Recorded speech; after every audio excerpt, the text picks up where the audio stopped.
So last week I released the playthrough for a track called Monolith, and this week I've opened up the Cubase project just to take a look at some of the decisions that were made during the production or mixing process. So if I start from the top and work my way down, the first thing you'll notice here is the what I've called basically the guide track. So originally this was a demo. This is literally an MP3 of the demo version. And what that does is that helps me either reprogram the drums, give me a guide to record to, and again just something to help me with the decision making. Moving on from down there, here's all my ins and outs. You'll notice that I've got a DI in and a reamp in. This is actually to save on some processing power, in all honesty, just to keep my latency low. So one of the things that I'll do is I'll set up, say, neural DSP plugins on that reamp bus, and that'll record it straight to audio. So let's scroll across. Here's an example. So I'm taking a DI, if the auto scroll turns off for a second. There we go. So you'll see that I'm taking a DI and an affected signal as well. So going back over to the left. So that's all our ins and outs taken care of. Down here is where my effects track is. So here I'm putting loads of things such as subdrops using JST Sub Destroyer, or I'm putting a load of samples. Lately I've mostly been using the Chaos sample pack. This is to help with transitioning from one section to another, or perhaps just adding impact when a section gets heavier, like a breakdown. Here's an example.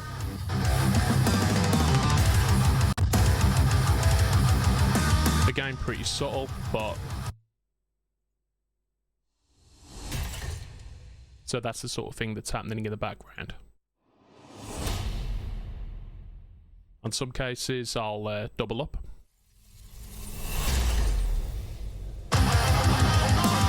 And again, that sounds like this.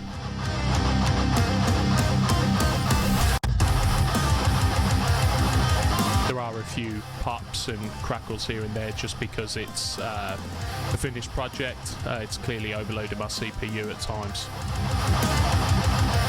Onto drums. So I always set up a Midi track for my drums, and what it does is it goes out to two different sources. The first source is GGD Invasion, so that's all of my main drum tones, but at the same time I've also got an instance of Stephen Slate drums, and what that's doing is triggering all of my one-shots. I'm then using the multiple output functionality in Cubase to bring different one-shots in and out. So for example, during a heavier section like a breakdown, that's where it will trigger an extra room sound, but if we go over to like a chorus for instance, that's where it starts triggering like a fatter snare.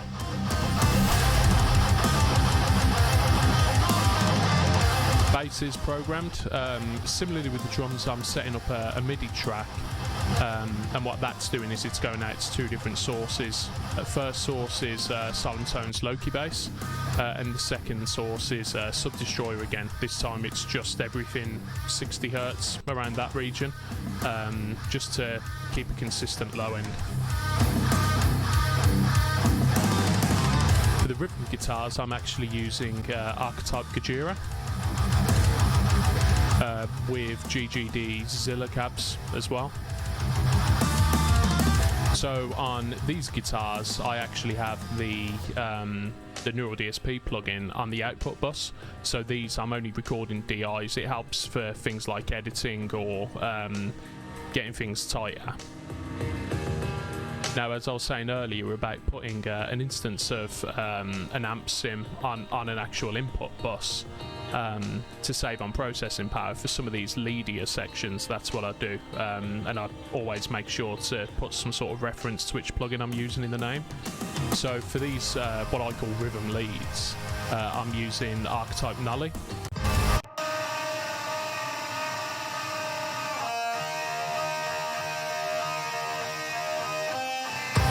So a lot of my tone generally comes from 5150 style amps. So on here I'm using Archetype Kajira, which is based on a EVH 5150. For these ones, I'm using the Archetype Nolly, again based on a PV 5150. And then across the board I'm using different versions, so maybe the Soldano SLO 100.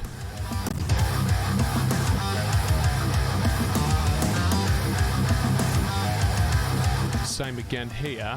I'm actually using an instance of the Nolly plugin for this. So this is a post-rock lead. If you've watched any of Nolly's videos, you'll probably be familiar with the concept. So what you do is you have a delay track in front of the amp instead of afterwards, and it gives this really sort of like crazy overdriven tone.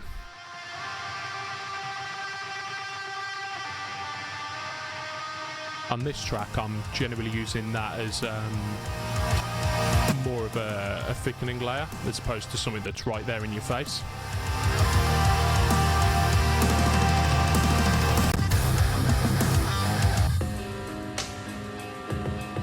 Here again we're using Archetype Nolly for these sort of crunchy tones.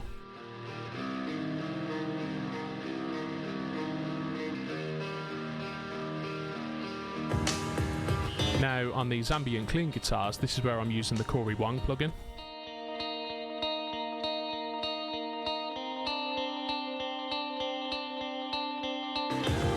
So on some of these sorts of sections I love just doing loads of different layers where possible. So we've got these ambient drums, which is using a stock Cubase plugin, which is really nice. Again we're using Nolly for those crunch sounds.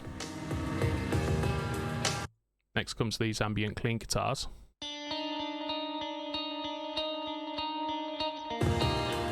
Underneath that I've got all these synth things going on.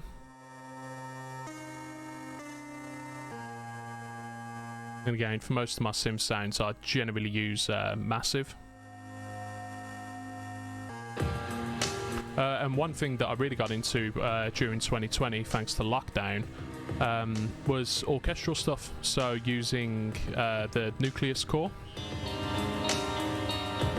Looks a bit weird at the moment.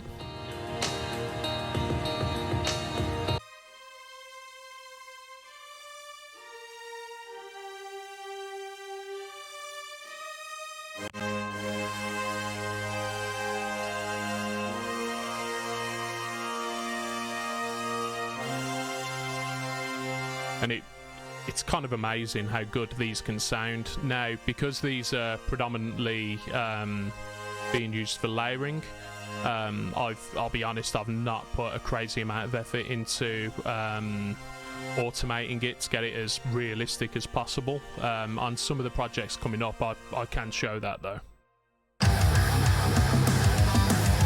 So the big focus on this song really was just getting a solid, tight rhythm sound, not just tonally, but in terms of the riffs as well. So if you like this type of content, let me know in the comments below. As you can tell, this video was mostly just a basic overview on how do I set up a Cubase template. Moving forward, we'll probably be going into a lot more detail on individual elements such as MIDI programming or automation. So yeah, hopefully there should be some interesting content coming out soon.